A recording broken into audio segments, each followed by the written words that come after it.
Anak, pag nag-asawa ka, piliin mo yung lalaking may respeto. Kasi pag ang lalaki may respeto, mamahalin niya lahat ng mahal mo. Hindi ka makakadinig ng kahit anong sumbat sa kanya. Ang respeto kakambal ng pagmamahal.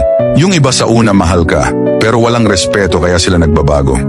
Piliin mo yung makakasama mo habang buhay, yung ibibigay yung tiwala niya at pagmamahal. Huwag ka dun sa lalaking itatrato ka na parang ibang tao. Magpasakop ka sa asawa mo at dapat ganun din siya sa'yo. Magsunuran kayo, magmahalan kayo. Kung anong meron ka sa kanyan din yon. Kung anong meron siya dapat sa'yo na din yon. Kaya nga, iisa na kayo kasi mag-asawa na kayo. Huwag niyo iparamdam sa isa't isa na itatrato niyo siya na parang ibang tao, masakit yun. Isa pang nadinig ko sa tatay ko. Hangad ko, anak, na yung taong mapapangasawa mo Yung taong tatanggapin ka kung sino ka at kung ano ka.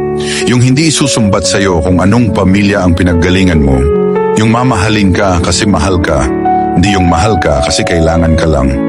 Dapat yung kaya ka din itrato ng tama, yung hindi kanya itatrato na para kang ibang tao.